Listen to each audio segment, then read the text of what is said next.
There's nothing more douchey than when someone starts talking about how much money they make on the internet and just kind of rub their wealth in the face of the people that got them there. The second someone starts flexing their insufferable little dickhole around, bragging about how much money they bring in every month, they lose my respect.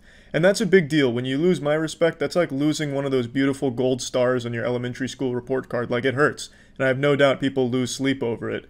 That being said, I feel like now I have to defend myself and my financial security because now I'm experiencing this influx in stinky Reddit armchair psychologists hyper-analyzing everything I've done with Yu-Gi-Oh! And Pokemon card openings on my stream, and everyone wants to pretend to be my financial accountant all of a sudden, talking about how I'm going to lose all of my money, I actually have a serious gambling addiction and need professional help.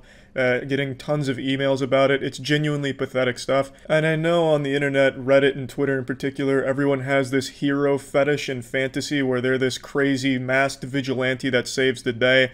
If there's someone that did something wrong, they will be the one to take them down and bring justice. If there's someone that needs help, they will swoop in and make sure they get that help. Whether or not they understand the full scope of things, from behind the keyboard, everybody is James Bond and they're going to save the day and get the girl on the internet. It's sad stuff, and I never really thought that I would be the target of this shit, for like these people trying to save me as if I'm some damsel in distress. I'm being consumed by a gambling addiction. I know I can't teach you social skills, but you have to be pretty fucking out of touch to think the things that I say give off serious gambling addict vibes. I thought it was a joke we were all in on, and I still think most people are, but now there's a massive community of people that clearly aren't in on the joke and think when I say things like, it's just investing, or we don't use the P word out here, P being profit, you know, things like that, they take it as actual addiction shit. I guess I need to finish every one of my sentences when I open cards with a /S so that way they can understand it's meant to be a joke and they can give the updoots to the left,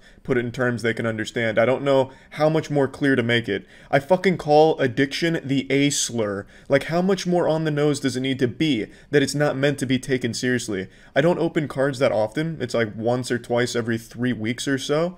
It's not like the most frequent content I make, but it's content that's always fun to do. I don't chase a high. I don't constantly research cards to buy. I literally just take like the first couple things I see on the most popular website that does cards, TCG Player. It's nothing that I'm thinking about constantly. I don't know. I don't understand like what else to say in that regard. People are saying like Charlie's clearly chasing the dragon now. He can't get enough of that high. He's huffing that cardboard in the bathroom every time it gets off stream. It's, oh my god, it's dangerous now. It's just out of control. The fucking cards just sit in my bathroom closet. Like, it's not like I have some kind of shrine dedicated to them like Helga with a Hey Arnold statue out of bubblegum. It's just I open the cards on stream, we get some cool shit sometimes, and we have fun. That's it. There's nothing deeper than that. Now, before I get in deep to debunking the whole doomsday conspiracy theory of the downfall of Charles White's sanity lost to his gambling addiction shit, I need to address the viral clip that happened a couple days ago where I pulled a Snorlax on Wubby's stream, and then Tiana, who was doing a drunk stream next door, came in to just tease and make fun of me, but it came out more aggressive than she wanted it to be. She was aiming for it to be more playful, but it just didn't really get across that way. And that's become a big deal, unfortunately. And this clip has had every psychiatrist come out of the woodwork online and put their degrees to good use finally, and they're analyzing everything about the clip, saying that Charlie is clearly afraid to admit his addiction in front of others, and this is supposed to be an intervention from Tiana, when neither one of those things is the case. Tiana opens more fucking cards than I do. She opens them on stream with me. She'll open cards when I'm not even around just because she has the itch for it. She doesn't give a fuck about the cards and is in on the joke, but unfortunately that night, none of the jokes she made landed like at all. Unfortunate, but that's what it is. And then when it comes to me being afraid to admit my addiction in front of people, A, I don't have an addiction, and B, the part they're using to make that point is one of the most obvious jokes I think I've ever made when it comes to opening cards. She asked me when I bought the packs from Wubby, and I said 2 weeks ago before our promise. Obviously there was no promise made, that was just a joke. And then she asked me again, and I said, it was 4 days ago. And then she asked again, and I said, it was this afternoon. I think that's like one of the most basic jokes you can make about it, bringing up the timetable of when you actually bought the shit. But I guess somehow people actually thought that was me trying to hide when I purchased those beautifully greased packs from Wubby. Which is sad, but whatever, I guess. You don't really have to look further than the titles of the videos I make about card openings. Just look at the fucking titles. There's nothing I won't do for rare Pokemon cards. 105 boxes is not enough. It's never enough. I don't have a problem. I still don't have a problem. It's not an addiction. Just look at those fucking titles. Like, how much more obvious do I need to make it that it's not supposed to be taken seriously? It's self-aware. I'm not actually fucking addicted to cardboard. Like, it's just so incredible to me that this even needs to be said.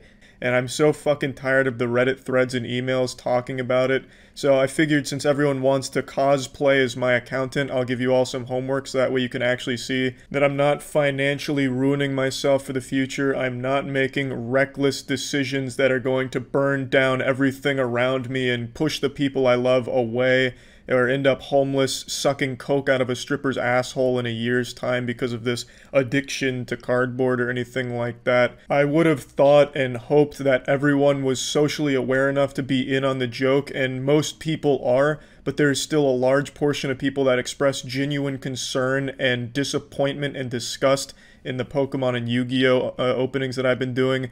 So I'm going to do something I've never really wanted to do, and we're going to talk about money here.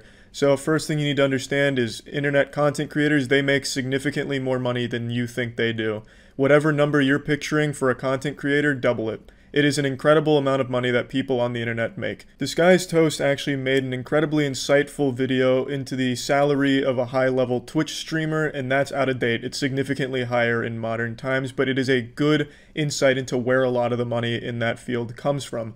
So for me, what I'm going to talk about today is I'm only going to talk about on the Twitch side of things, that financial side. I'm not even going to bother talking about YouTube or anything like that. We are only going to talk about my earnings from Twitch in relation to what I spend on my fucking cards that I buy for the streams. It's pretty fucking sad that I feel the need to even make this video right now. I wish this didn't turn into some negative thing, because the streams opening all this shit have been a lot of fun. But as is tradition on the internet, there's a large group of people that just straight up fucking ruin this kind of thing. So I figured I might as well climb on the top turnbuckle here at WrestleMania and just tackle it right by its fucking titties here. So only talking about Twitch and only talking about Twitch subs. That's how we're going to handle this today to make everything as simple as possible. On Twitch, a sub is a reoccurring monthly payment that a viewer gives to a streamer to unlock special emotes and just to show support for a streamer that they like. There's 3 levels. There's a tier 1 sub, which is $5 a month, a tier 2 sub, which is $10 a month, and a tier 3 sub, which is $25 a month. There's also a Twitch Prime sub, which is a free sub that everyone gets on Twitch that you can give to a streamer where it's free for you to sub to them, but the streamer still gets the full amount as if it was a tier 1 sub. That's everything that you need to know when it comes to subscribing to someone on Twitch. Now we're going to look at last month for me. Last month I had 31,000 subscribers on Twitch. That puts my channel at number 5 overall on the Twitch subscriber charts, which is absolutely incredible to think about, and I really can't express my thanks enough. I've said that multiple times during streams, but that level of support is unbelievable to me and really does mean the world, so a huge thank you for that. And for the sake of making things super simple here, we're going to say every single one of those subs is a tier 1 sub, which is $5 a month. That's not the actual case, but Twitch doesn't like me and anyone going into exactly how much they earn from the platform, so we're going to stick with everything just being a tier 1 at $5 a month. Now, how much does a streamer get of that? Well, the safe thing to assume is they get half. That's not exactly the case because most streamers get more than half of a sub. But for the sake of keeping everything simple and for the sake of argument, we're going to say half. So go ahead and dust off your old abacus over there. What is 31,000 times 2.5? 2.5 being half of $5. I'll go ahead and spoil the surprise to Charles White's pop mathematics quiz here. The answer is $77,500 a month just from subs, and that is an extremely low ball estimate. There's also other avenues streamers make money from, which is ads that play during the stream as well as donations, but we're only going to look at subs here. Just Twitch subs. I'm not talking anything about YouTube. I'm not talking anything about anything else. We're only looking at one specific area here today, just to make it as clear as possible. $77,500 last month just from subs. That number is absolutely fucking crazy. So, what did I spend on Yu-Gi-Oh! And Pokemon cards last month? After rummaging through the trash cans looking for receipts and everything, I was able to calculate right around $11,000 worth of Yu-Gi-Oh! And Pokemon cards I purchased last month. That's actually on the high end, it was less than that, but 11,000 is a nice number to work with here. So $11,000 was spent on that. So what is 77,500 minus 11,000? I'm sure you don't need me to tell you that, but I'm going to do it anyway. It's $66,500. Wow. I hope Charlie can survive off $66,500, but naturally your next thing will be like, well, that's not the only thing you bought, I'm sure, Charlie. What about your monthly expenses on that, like your house or something? Okay, so we'll factor that in now. My monthly expenses to live in this house is all bills and everything included, right around $2,400. So let's go ahead and do that next step of mathematics here. I'm not trying to confuse everyone. I don't want anyone's fucking brain exploding and like blood leaking out of their eyes from all this intense calculation here. But 66,500 minus 2,400. Another pretty simple one, I would think. That brings us down to $64,100. Damn. Really struggling to survive off that, I gotta tell you what. But now the next thing is, Charlie, I'm sure you bought some shit for yourself. And you'd be right. I bought groceries and I bought games to play. Those are really the only two things I ever really spend money on. So I couldn't really find an exact number for that, but let's just go on the really high end and say I spent $10,000 buying premium groceries, nothing but caviar and unicorn tears for me to drink. $10,000 I spent on groceries and Steam shitty games. So 64,100 minus 10,000, which is outlandish, nowhere near what I spent, but just to keep proving a point. That brings us down to $54,100.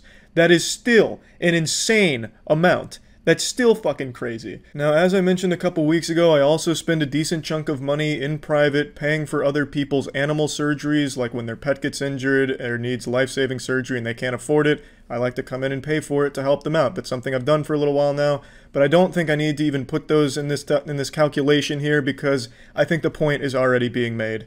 And then, Charlie, what about luxury? Did you buy anything for yourself? Look at me, asshole. I wear the same fucking white t-shirt and basketball shorts every day. I'm like a goddamn cartoon character. I don't really buy a whole lot of things for myself. I don't need a whole lot of things. What I buy is shit for fun content to keep making, for me to have fun with and for people to enjoy.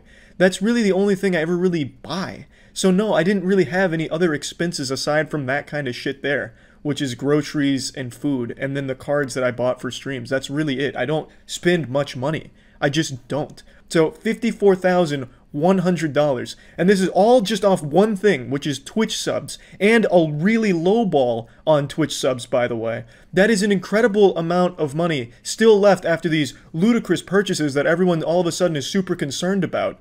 You don't understand. Everyone likes to pretend they understand the full scope of everyone's situation when it comes to anything on the internet, but you just don't. And it also doesn't take an extremely smart person to recognize that when I buy those Yu-Gi-Oh! And Pokemon boxes to open on stream, it's not like it's just a net loss. I'm making money back off the streams and then when I post the highlight videos onto YouTube. That's never my goal. I'm not trying to make money off of those things. I do it for the fun of the content, but that's the reality of it. That's what happens. When I buy those kind of things, money comes back in from it. Even though I don't sell the cards because I like jerking off to them, I still get money back on that. A return on investment. I don't genuinely view it as an investment that's just a joke. Calling it mystery investing, it's just a joke, but really in actuality, I do get money back on that. So it's not like I'm just flushing that shit down the toilet or wiping my dog's asshole with it. It comes back. So I just don't understand, like, you have to be overdosing on Xanax and heroin to, like, close your eyes to the obvious fact that this isn't, like, a problem. I don't have an actual gambling addiction. It's just content. It's just me buying things to make some fun content with. I'm not at financial risk. I think it's pretty easy to survive off $54,100 a month. Now, obviously, that's not money that's guaranteed every month, but that's still an extremely high amount of money that most people, myself included, can easily survive off of. Now, I appreciate people that were genuinely concerned and just inquisitive, like, Charlie, are you sure you can do this? I'm fine with that. It's the people, specifically Twitter and Reddit, that use it as a way of shitting on me and calling me extremely irresponsible and reckless and prone to all kinds of gambling gambling addictions and mental illnesses and shit like that, going deep into this some kind of pseudo-therapist role where they like to just go through everything like, oh, if you look at Charlie's left iris, you can really see it start to flicker a little bit and twinkle. It really seems like it's reigniting an old gambling passion of his. I hope he doesn't go down the slippery slope. Oh, another box of cards, Charles? I'm disappointed, and I can't support the gambling demon awakening within you. I'm going to have to take my leave now. It's too painful to see. It's so fucking frustrating. I don't have an actual fucking gambling addiction. I thought we were all in on that joke, but clearly there's still quite a few people, a large portion, that lack the social awareness to pick up on that. I don't have a susceptibility to gambling problems or anything like that. I'm not making reckless decisions. I'm just getting these card boxes because the streams, opening them, joking with the chat, and just having some fucking fun have been really enjoyable. That's really it. It's just some fun content. It doesn't go deeper than that. These people probably laugh at flat earth conspiracy theorists and shit like that and reptilians, but they themselves do the same shit. They're just speculating on nothing based on nothing without knowing anything about my situation, and it is extremely sad. And more than that, it's just frustrating. So yeah, just wanted to clear all this up now. Hopefully I can stop having these fucking threads hyper-analyzing all this shit, because it's just not that deep. That's really about it. See ya.